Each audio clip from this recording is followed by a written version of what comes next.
But nothing happened with kindergartens and then something like this.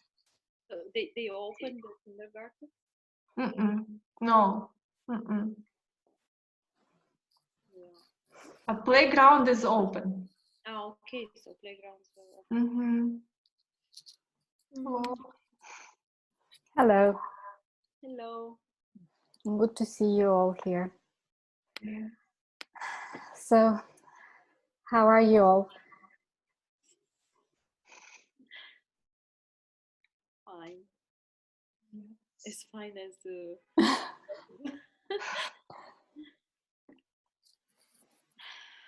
How are you?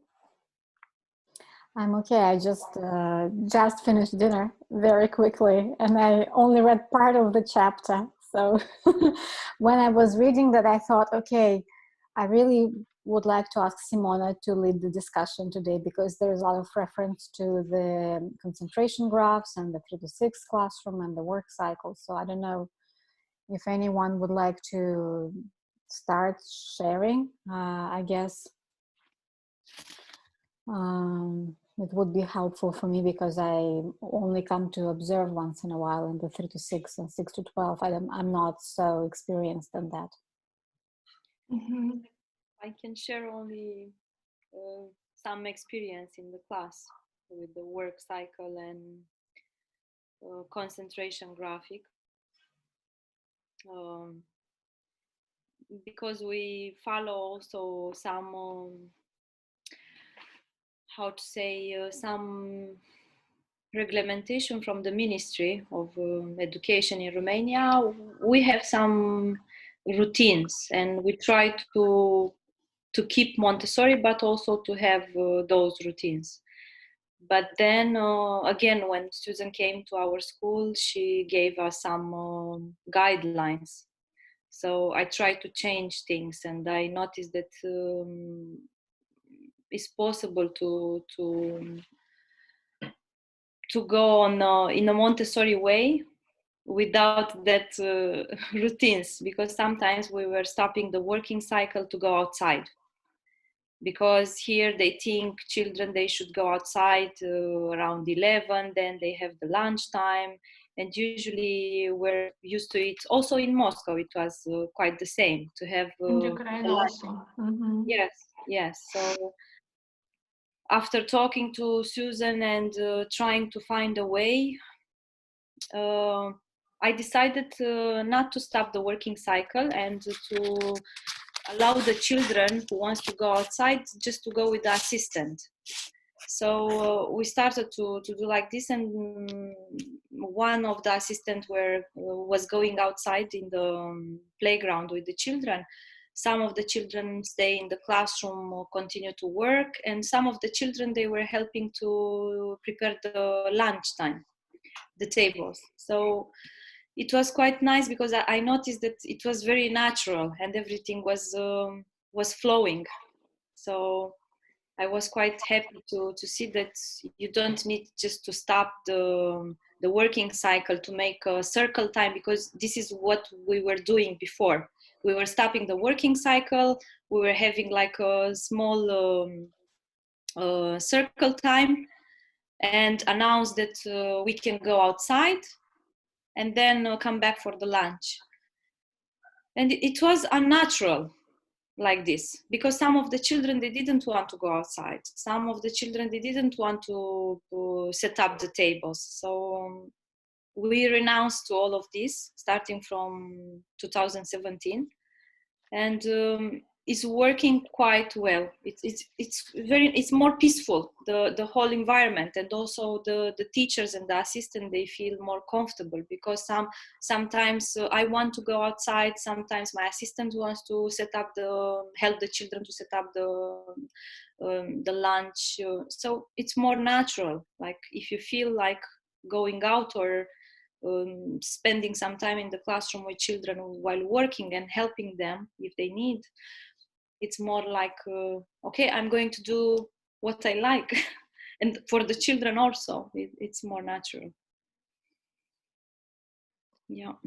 Thank you. And she does, Susan does write about that in the book, where she talks about impediments that kind of come from the external factors, external to the school. Yeah. So you managed to work around that, as I can hear. Yeah. And is I right understand you just only one adult go with children outside, yes? Yes. Like with half of the group or some like some. Not always. Sometimes one day we had like 2 children going outside, one day 10. So Yeah, I understand. it's not the same every day. And also the other classrooms, they have children going outside and they also have another adult with them. So we have outside like 3 or 4 adults with maybe 20, 30 children. So it's working like this. They help each other. And it's not an organized part-time, it's rather a free flow of children. Yes, and they can come back in the classroom when they want, but they need to follow some rules. They need to be very careful while going on the stairs. They need to announce all the time, the adult who is outside, I want to go in the classroom, and they need to come to the adult in the classroom to announce, I'm here in the classroom, I came back. So we follow these rules, and everything it's fine, is working. And this works for CASA children in 3 to 6. Yes. Okay. Yes.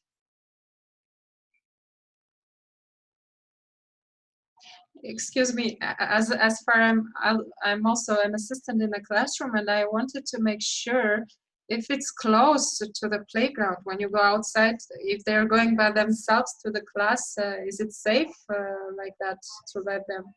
I mean, elementary children are more kind of independent, but with CASA. Yes, we have actually both location. We have the yard, our garden. So it's very close to the classroom, and nobody from outside can come in the garden. And, it's quite safe. Only the stairs. Okay, the stairs, they are like I don't know. They can have some accident, but if we explain to the children and help them to pay attention, they are very careful and thoughtful, and they help each other.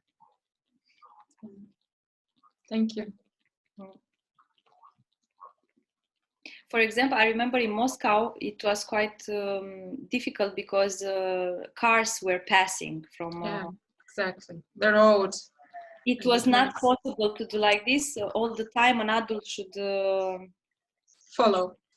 follow a child to go in the classroom. So I'm aware that it's not possible everywhere to do this. So yeah, you of need course, to adapt accordingly.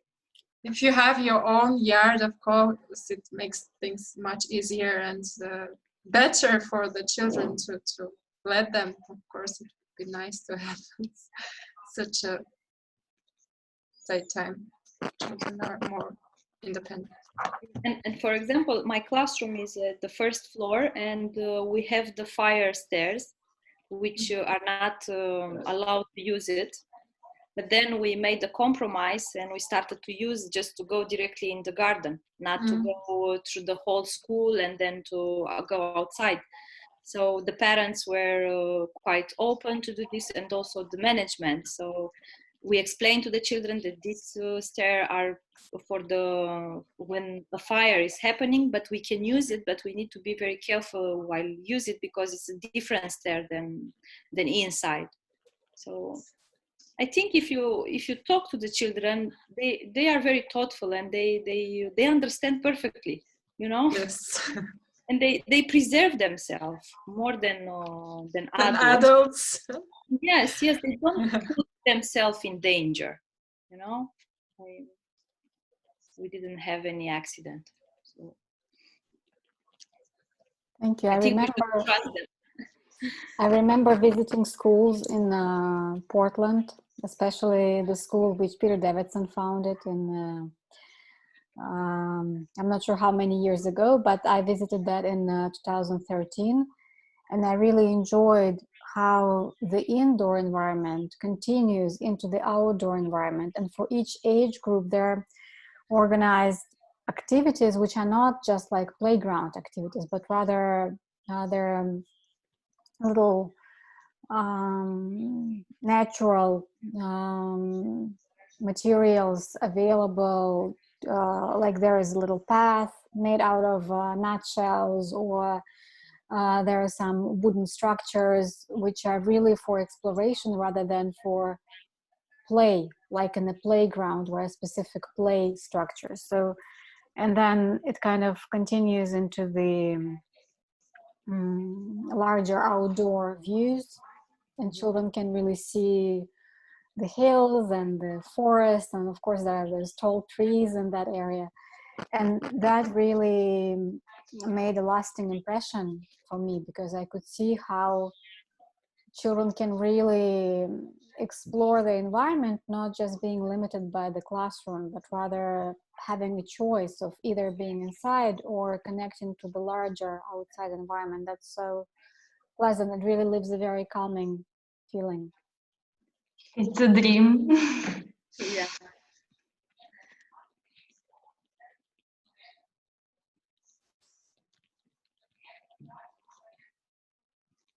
And yes, I'll share. please do. Yes. I loved this chapter. I thought it was very interesting, and I really like the book flow, and actually I consult it regularly.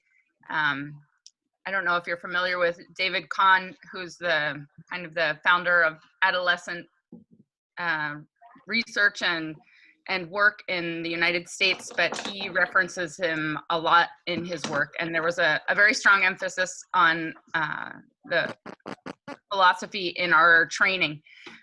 So it's been very interesting. And for adolescents, I think that it's very different.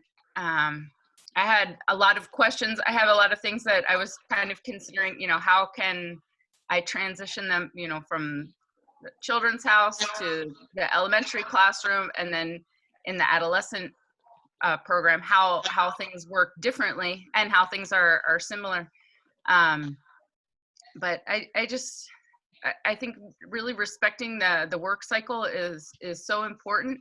And I really liked, I don't know if maybe I should share my screen with you so that you could see maybe some of the quotes that I liked, but I really liked one where she said, each child's individual plan created at a private meeting with the teacher is 1 to 2 weeks in length. And through it, a student learns to be responsible for completing the state or country standard curriculum work to follow his interests, to do research, to create group projects, and to manage his time responsibly. And I think that that's very important, especially with the transition into the adolescent program, because this is something that we do even, you know, bigger. Adolescents like have their very big work. So it's not even 1 to 2 weeks, it's more like 8 weeks usually of the projects that we work on. And I guess kind of one of my questions that I had for you in general was that, you know, sometimes when I'm doing this and I'm trying, you know, like she says, to show them how to follow their interests, to do research, to create a project, and to manage their time. I think that this is a very important life lesson and life skill for students to learn how to do. But sometimes I feel like my adolescent students, it kind of causes anxiety in them to be thinking about the future. And so it's kind of a very difficult balance of what she said. And that was the paragraph that kind of, I guess, brought out the most question in me on how to manage that, because especially sometimes with my students, my adolescent students, when we have the work and we're trying to get into the flow, trying to get into the organization to preserve the flow so that they'll be able to finish their project and complete that cycle.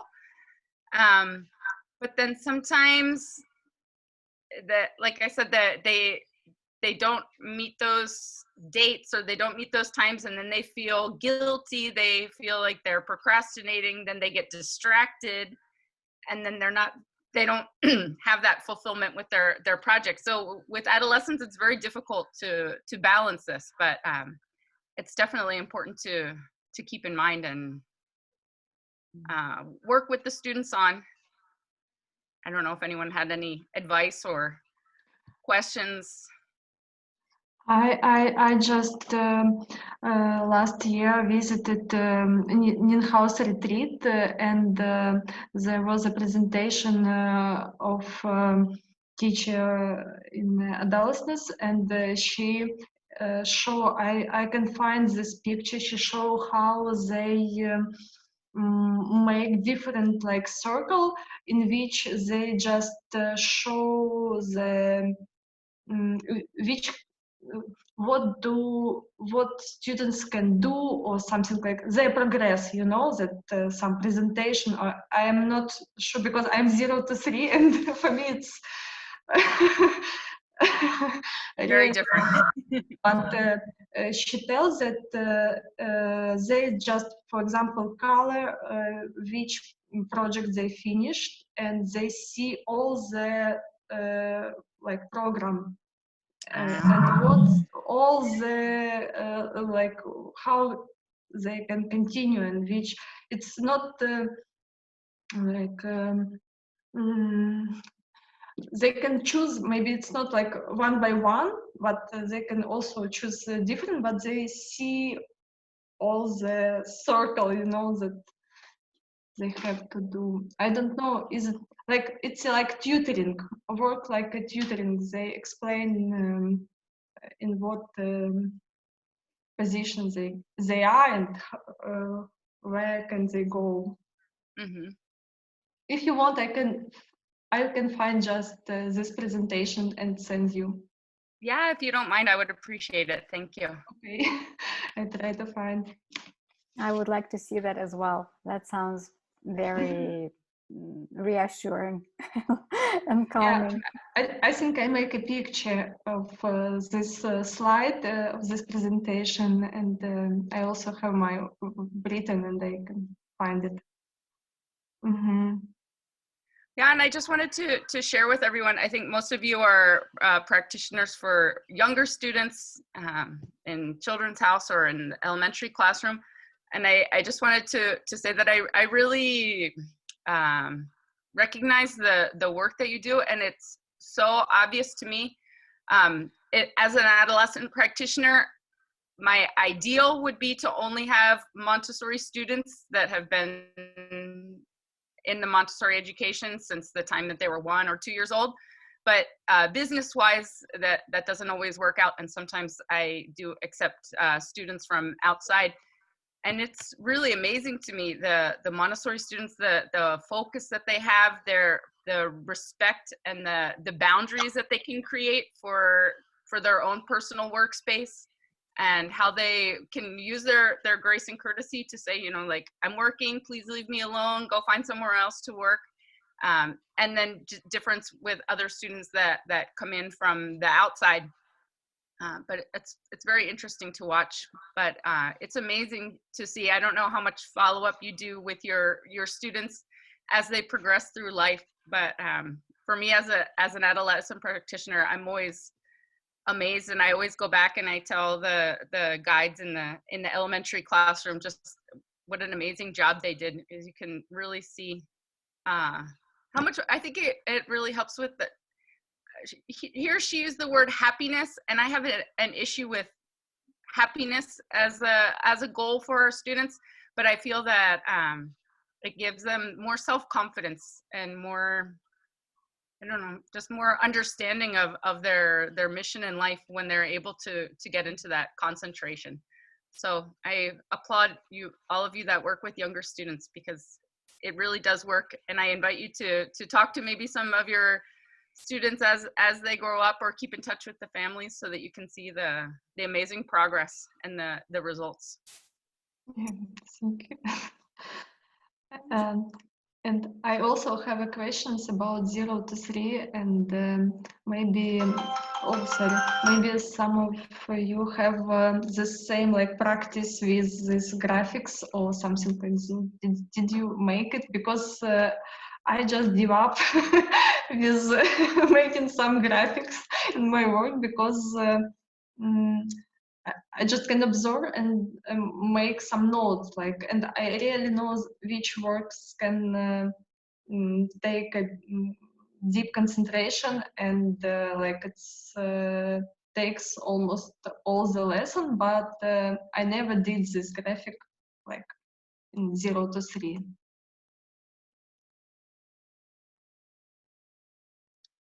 And if you make it in 3 to 6, is it helpful for you? Like how you then work with this, like if you make it?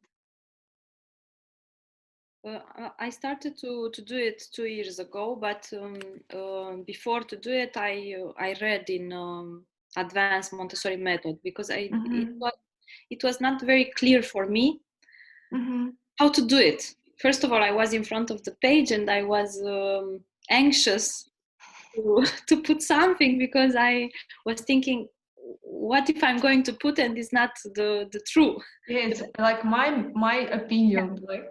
Yeah, then I was thinking, but this is what I'm observing. So then I can discuss with my assistant, I can discuss with parents. So I should start. So after a few weeks of observation, I took the paper and I started to write. And then step by step, day after day, I realized that things are changing. You know, you start to notice when the false fatigue is coming. What should you do? Should we do? Why is happening? How the child is reacting? How he's working with some material. So I think we need practice. Still, I don't feel very comfortable in doing this, but I think with the practice, the confidence will come. Yeah, you talk about observation, like you just write or you make some No, graphics. the graphic concentration. Okay. Yeah. Yeah. Yeah, that's a very interesting point. I notice that a lot with adolescents, that sometimes when I'm giving presentations, they seem to be very distracted. They're playing with the pencil, they're playing with their fingers, they're looking around.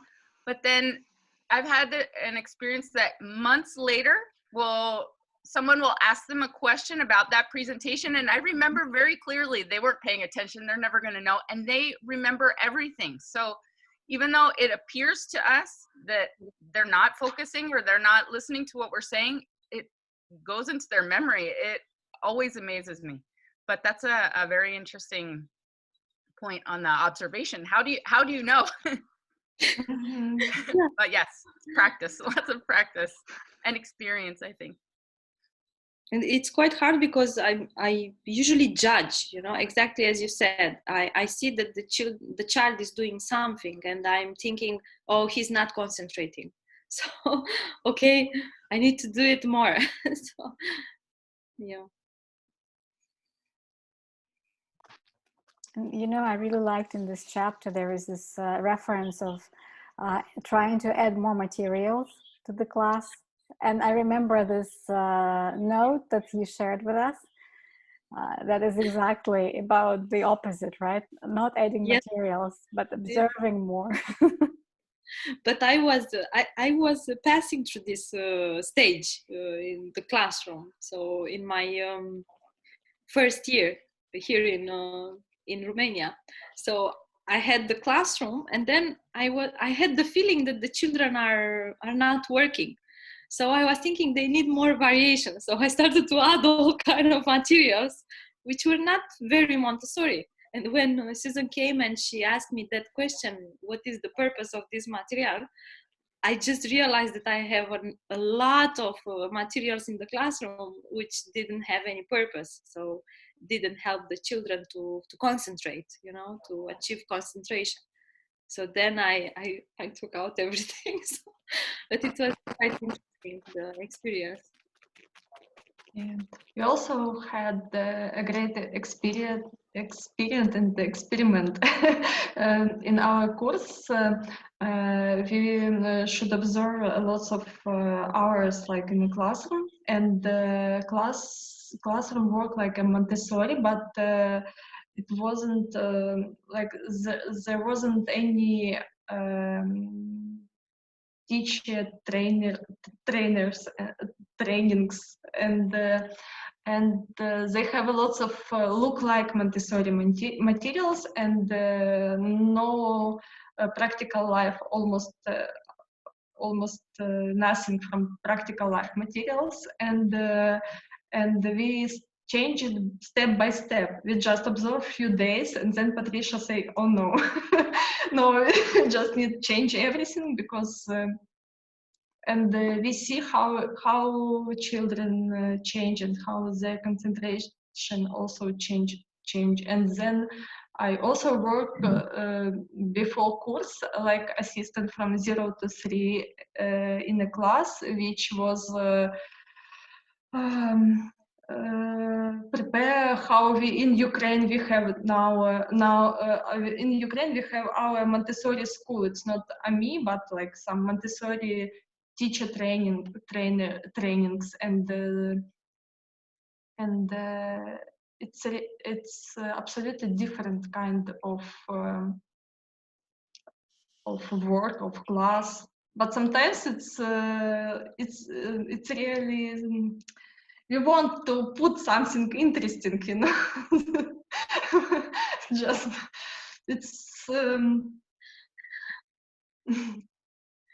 there is too much space on the shelf. Oh, I think I can put here something. And you start to add, and when you start to add the first material, which doesn't have any purpose and doesn't help the child to concentrate, then after a few weeks, you realize that the whole classroom is full. You don't so it's interesting.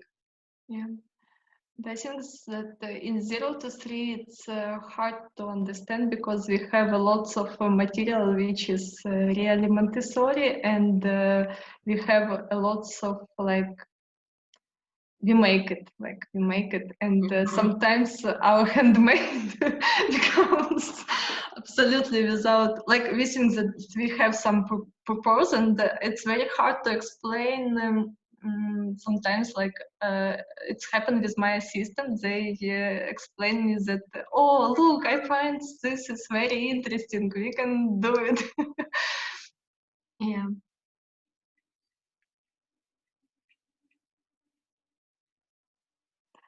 And I also find interesting this part of chapter where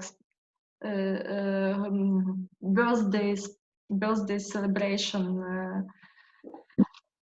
Yes, it's like for me it was surprising because we just invite everyone in our 3 to 6 class. I know because in 0 to 3 it's not so common, like it's we just start to show photo, and who wants to the children join, but in 3 to 6 I know exactly that in our class they invite everyone for this. In our class, I was doing the same, inviting all the children. And after reading the book, I started to look over my older pictures from the classroom. So especially the one with birthdays. So I noticed a lot of children being very bored, and I was feeling so guilty, and I said, oh my God, what I'm doing, I'm not a good teacher. So I changed, and I just let the children, okay, who wants to join us, perfect, who doesn't want and want to continue his work, it's perfect.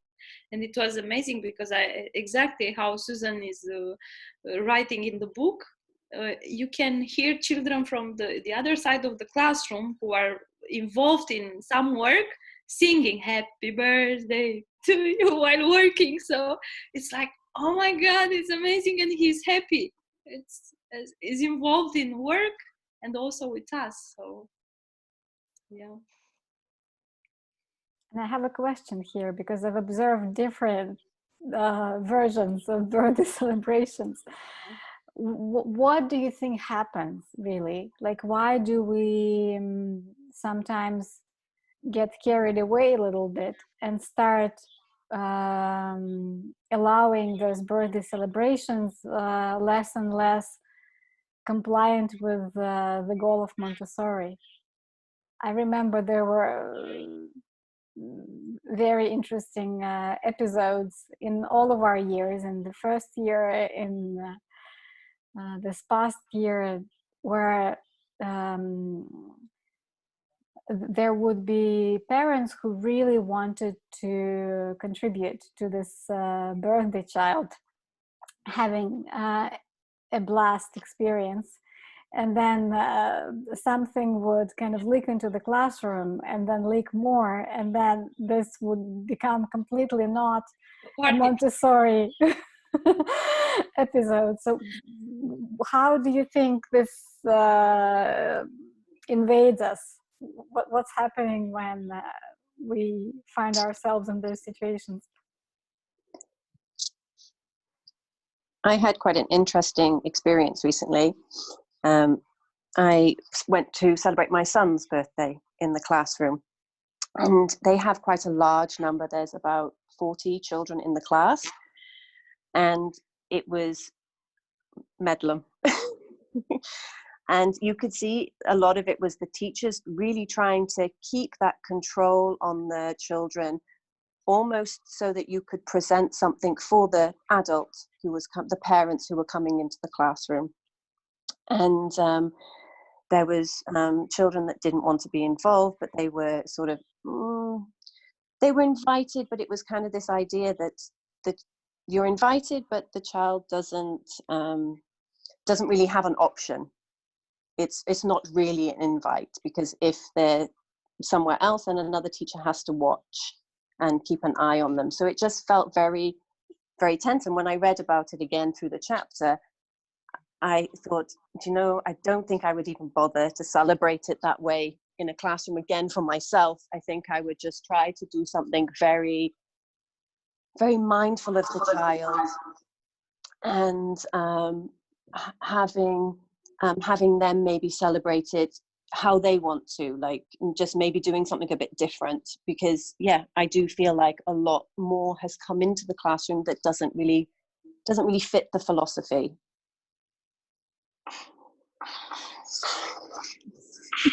Thanks, Joanne, and it's good to hear from you. Yeah, hi Valentina, how are hi. you?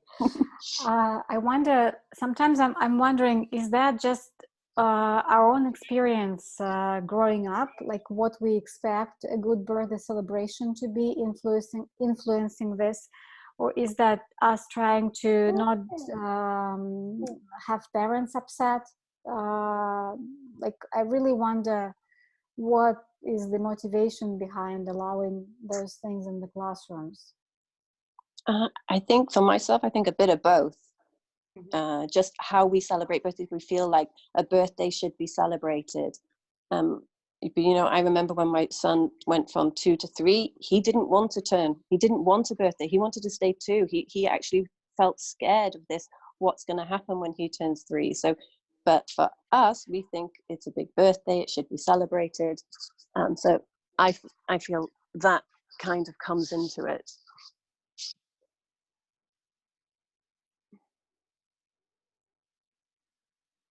I think there's also a lot of parent pleasing, like we celebrate birthdays. You don't have to take your child to an activity center. We can celebrate your child's birthday at the school.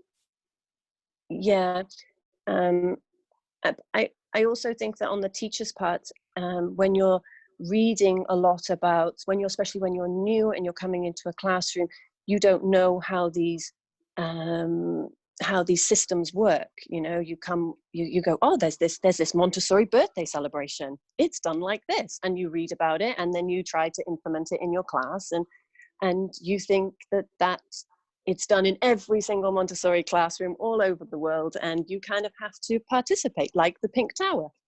It kind of has fitted into this stream that it is the way to celebrate. I think it is a very nice way to celebrate, but is it really for a 3-year-old? versus a 6-year-old or an 8-year-old. They're very different beings in those periods. Yes, I actually paid attention to this point that Susan makes, that this whole concept behind the Montessori birthday celebration is more relevant for 6 to 12. And of course, when we didn't have 6 to 12 and I only knew what I knew, it wouldn't even occur to me that, you know, a child of 3 years of age might not even be able to grasp what's going on. An adult might, right? A teacher or an assistant or an older child, but not a 3-year-old, for example.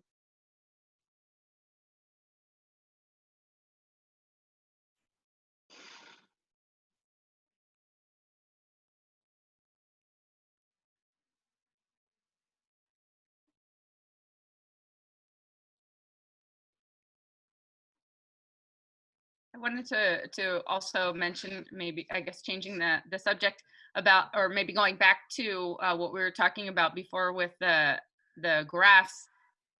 And I was thinking, as I was reading it, I was thinking, oh, well, maybe I should try it for myself. And then Susan did it in the book.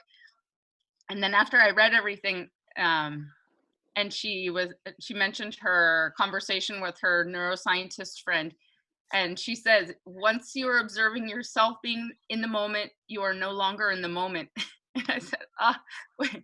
I imagined my graph would look something like, if I tried to do it for myself, that it would look like the one with the clock, that you're just looking at the clock and the clock and the clock. And I think that was another very good example of some things that we do with the intention of focusing the child on what they're doing, but we get lost in it.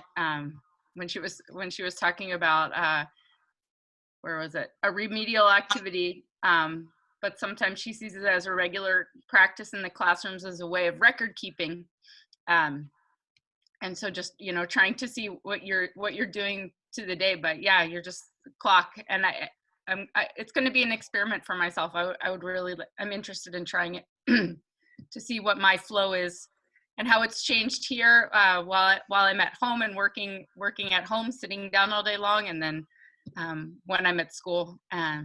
We're fortunate to have, I think, better weather or nicer weather that we can be outside more here in Mexico. So we spend, I would say, most of our day outside, and as little of it as possible inside. I don't know, has anyone ever tried it for them to do it themselves? No?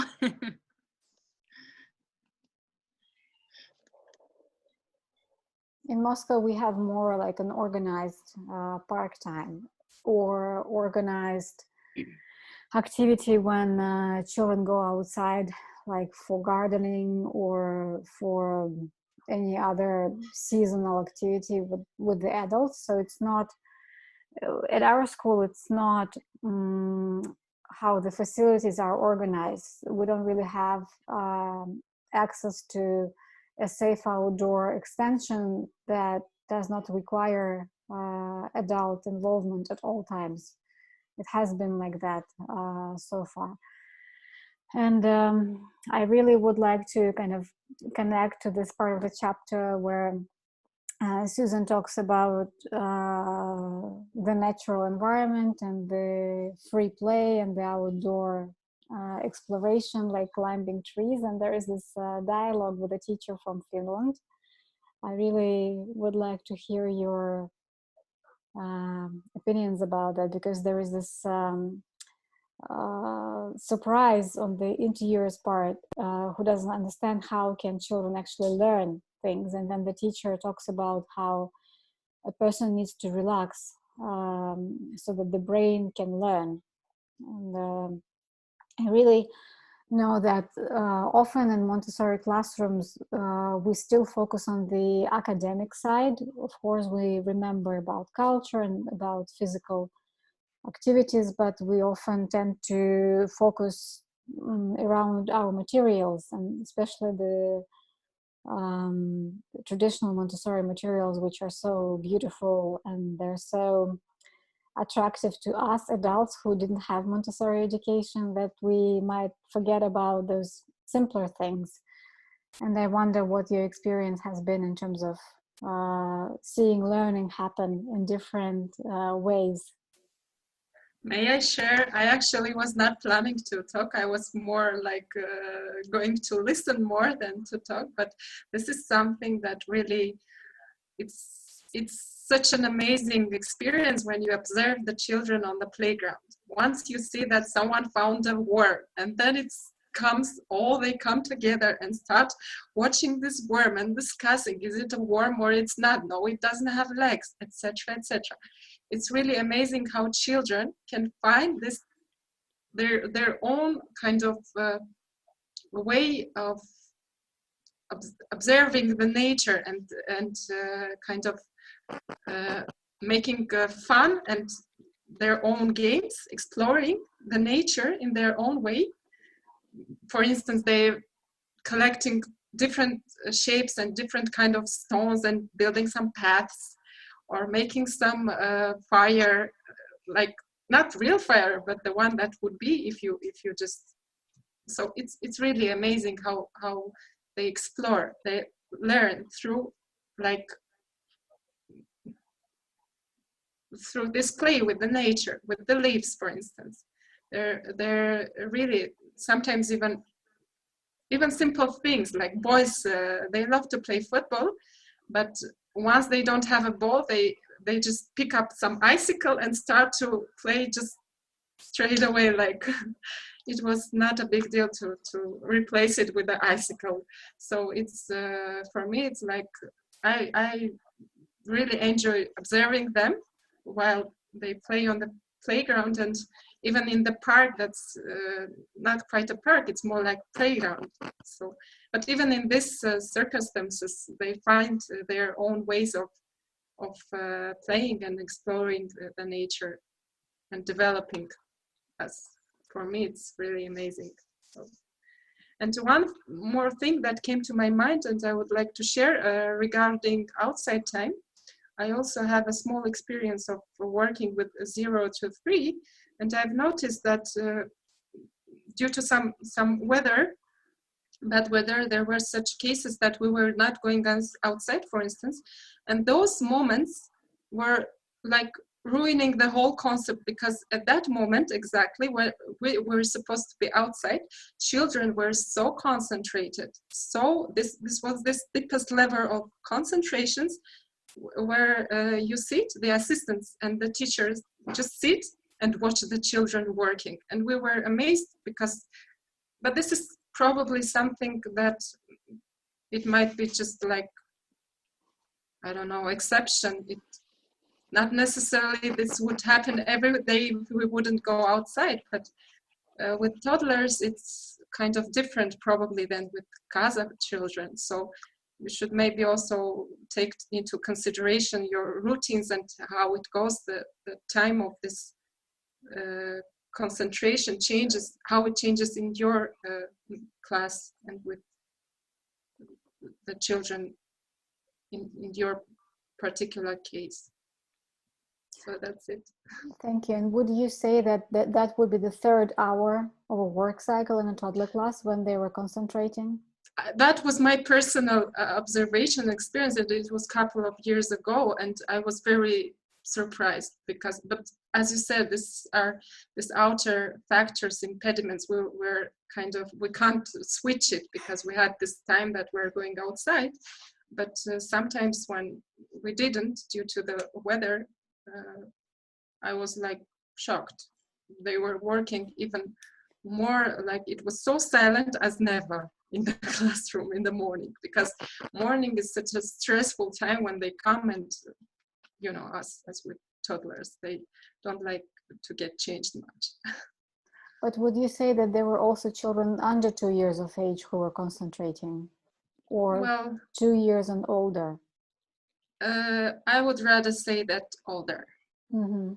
Okay. But it was like, it also, it's somehow connected, because if many children are working, the others are also getting more calm, and it somehow influences I don't know how that works, but this was some observation. I'm not a teacher, so Yeah, maybe we should reconsider the concept that toddlers need a 2-hour work cycle, you know, based on what you're saying, because what you're saying matches exactly what Susan describes and what Maria Montessori writes about, that after this simpler work is done in the first half of the work cycle, and after the false fatigue, there is this bigger work and deeper work that comes. That's exactly what you're talking about. it was even like you coming to a child that loves to go outside and you say something that, let's get ready, let's go out. The next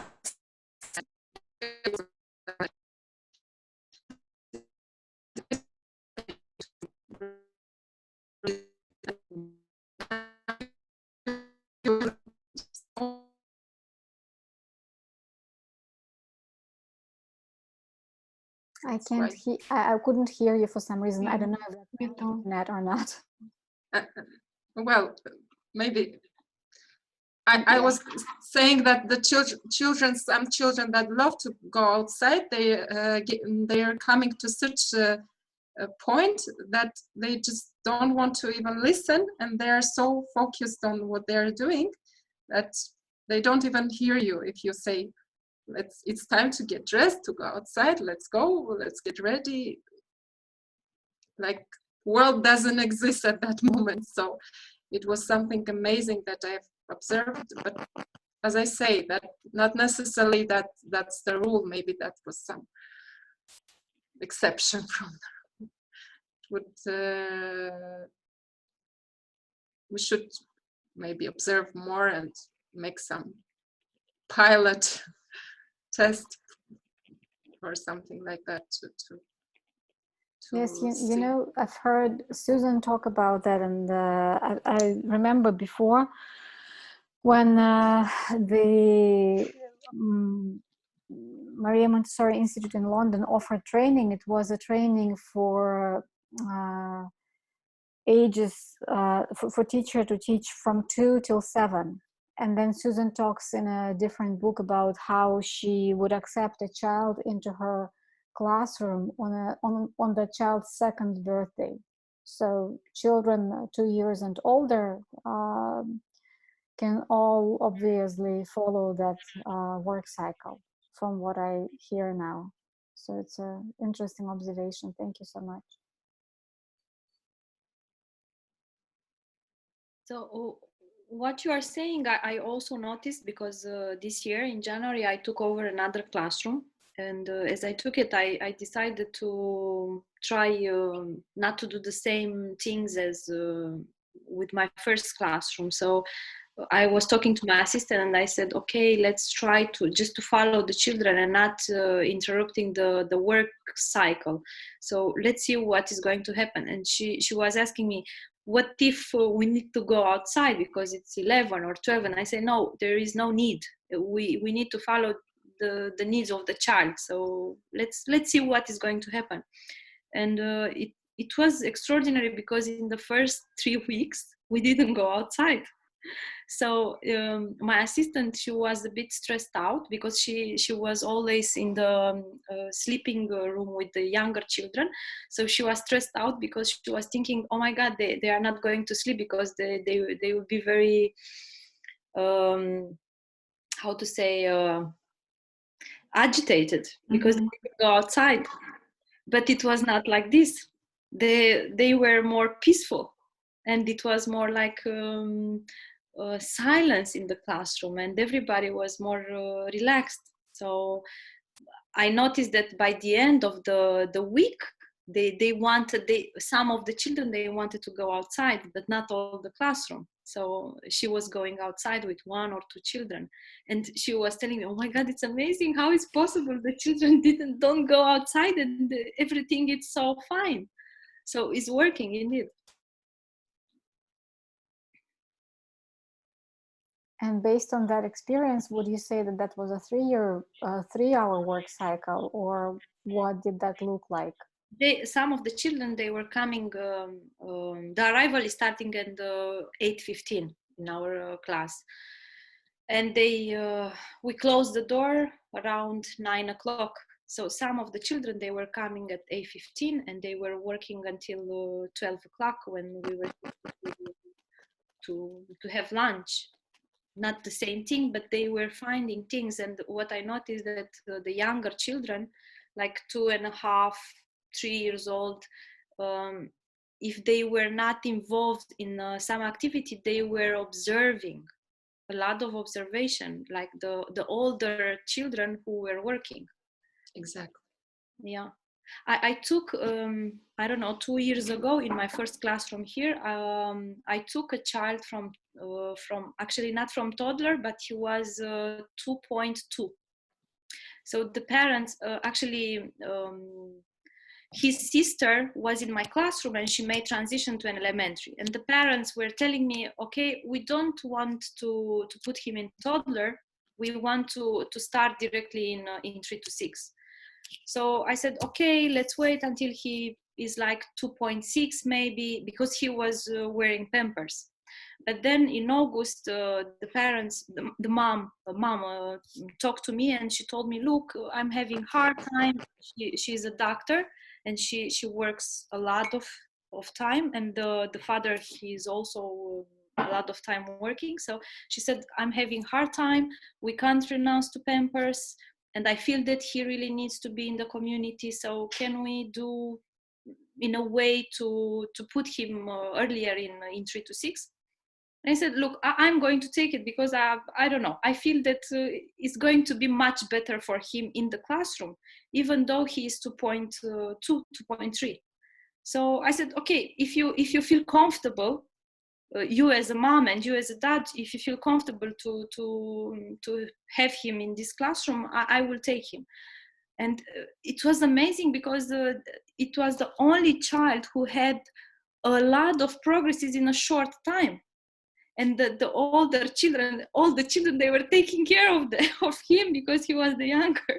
So it was amazing. And mom was telling me after 3 months, 4 months, I'm amazed. It's like, it's not my child. It's totally different. I said, I'm also amazed. I think it's good. I don't know if it's okay to take children younger, but it was very nice to see how he progresses and how confident he was.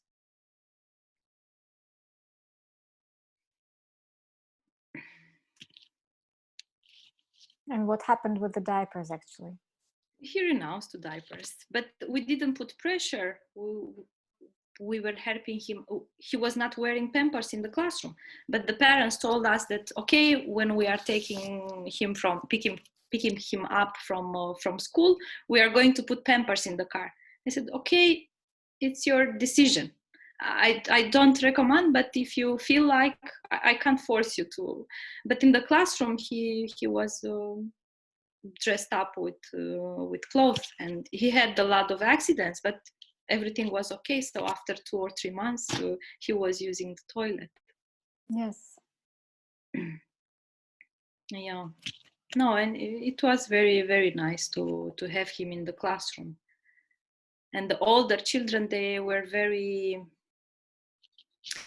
I don't know, they had a lot of, they showed a lot of compassion for the child, and they were very protective. It was amazing to observe. Yeah. So maybe we can do classes like 2 to 6. I don't know. Yeah. I remember Susan told me that her diploma was 2 to 7 from Maria Montessori Institute in London. That's how the training was offered previously. So that was a 2 to 7. Interesting. Yes. But I think it actually does reflect how the children are, because some children, as you just described, can come quite early, and then some really need to stay that extra year, and they really need that 4th year in the CASA environment. So yeah, I also want to agree with you, because some I just see that it can be in a 2. I just move, but nobody wants. And sometimes like 3 and 3, and you just waiting for for the end of the year, and you start to think something for, because parents really become worried, like sometimes it really worried why you are not put him in the next group. And I also want to I just want to share my thoughts, because I just think about the playground, that like outside, go outside and inside, and I also think like about you know, the shadow, like routine process. And I know in my experience, I work only in a group which stay in a class all the time. Like we haven't, in a toddler, we haven't any opportunity to go outside. We only go outside in summer. When parents came, we just collect all the children in our small playground, because there are nobody there, and it's a little bit safety, and we can like make it. And also children, they groups become smaller, and that's why we can make it. But I also have my own children, and I know that for me it was very important to have like a schedule, like routine. In this time we go outside, and for them it's really they hard to change their, like, you know, that it's hard to change for them when they're working or doing something, playing maybe, and then they need change their clothes, for example, and go. It's like they don't want, but then when they go outside, they are happy there. And for me, it's also like important that in the fresh air and so on, and just running. And in my class, I observe that sometimes they really need to like run or moving more, like and it will be great if they can go outside, and for them it's but I haven't this opportunity. I just have some room where I can have some physical exercises, and I see how they go and come back to the classroom. Some of them need it more than others, and I don't know, is it good if like children stay in the classroom without go outside? Like, is it healthy for them? Maybe in the second part of the day, it's more like, even in our class from 3 to 6. We tried to save this 3 hours circle time, and we have only 1 hour or like 40 minutes for go outside. And then in the afternoon, we just spend all the time after the nap, like they spend outside, more like just only for food, some snack. And all the parents ask me for some, like, add some music or yoga, something like this. And I just explained that if we put this, we just can put it in the second part. That means that they just stay at class all the day, almost all the day. And what is the better? If they go, we have a park, like a forest, you know, it's not a playground like a normal playground. They climbing on the tree and have lots of sticks and do everything and observe the birds, you know, some. And for me, it's more important, but how to explain it for parents? We have 1 year like without any special, you know, this, lessons in the second part. And I think about second years, like after the quarantine, Yes. how we can manage it.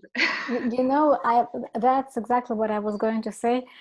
I think the help will come from this experience of being in self-isolation. Now, the understanding of this importance of being connected to nature and being connected to outdoors, I'm sure is so much reinforced in everyone that this might even change the way that we do our work, because I was reading that some schools come back and they're allowed to come back only if they spend time outside with the children, or if they're inside, then they must follow guidelines on creating distance between each person in the class. And I saw those pictures from Norway where they just spend most of the time outside and most of their work is done outside. So it seems that this crisis is going to help us find more ways to connect with the outdoors. Yeah, and also with the distance. We had at the beginning we had a lot of tables in the classroom, like big tables. We were thinking that it's good for them to work in the same place, but then we observed that is not the concentration is not favorized in the child, so we cut them. So now they have more individual places, and now we realize that with all this distancing, it's so good because the children, especially in 3 to 6, they work individual, and the tables are quite distance between them, so it's good. Yes, it might be more difficult for elementary children who want to be together. Yeah, but we'll see. So I would like us to come to a closing, and what I noticed in this chapter, I guess maybe because that's the part which I read through with attention, Susan writes about a child who is offered an activity or work that is just right for him and is given a careful lesson as to how to do the activity, and then he becomes engaged with it and begins to concentrate deeply. And as a result, he becomes a better, kinder, more polite and happier human being. So that really strikes me, because I think that's really the goal of Montessori education, to provide environments for this to happen. So I wonder how this discussion that we had today is going to help us in this work. I'm bringing with me, taking with me a lot of considerations for what we discussed today: the outdoor and the approach to the scheduling, right? So whether it's really necessary to create such a schedule, or whether it's much better to create an environment which does not require such a strict schedule. So thank you for this sharing. That was really wonderful. Thank you. Yes, thank you. Thank you very much. And Oana and Lavinia, thanks for being with us. Thank you. I felt the need to just listen, and was happy to listen to all your experience as trainers, Montessori trainers. I am just a parent at this stage in my life, so I don't have the experience, from in a Montessori classroom. But I was really happy to listen to your ideas and suggestions, and that I can really relate to what you were saying about the outdoor time, and not feeling the need to, pushing him to go outside. I had a chat with my friends some time ago, and they were boasting about the amount of time they spent outside with their kids.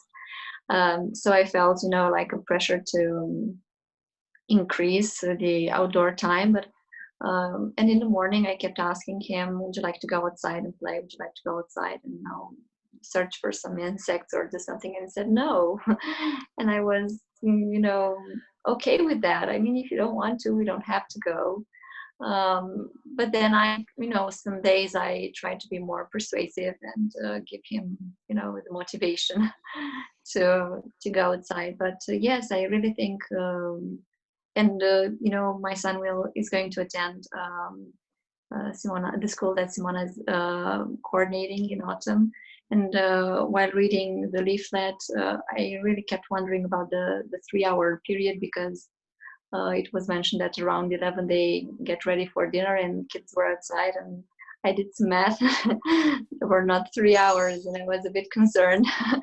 But now I'm happy to hear that, you know, we actually follow the child, and if some kids would like to go outside, then it's okay. If some don't, then it's fine.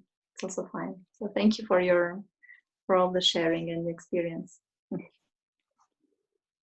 Thank you. And you know, I want to comment here that I guess there must be a reason to be outside or to be inside. There must be something that really interests the child, and the adult again needs to connect the child to that. So once the child is outside and can explore all those, you know, insects and water and grass and everything, most young children will not want to go back. And that was mentioned today, those transitions that are difficult for children, right? So the adult is the one who helps to create that transition in the smoother way, and then the child will concentrate outside just as they're concentrating inside, depending on whether we allow for that, basically.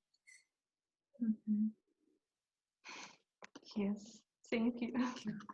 Thank you. And Vladimir left a comment in the chat, so thanks again for everyone. Thank you. Thank you. Have a good evening. Yeah. Have a good evening. Bye. See you next Bye-bye. week. Yeah, bye. Bye.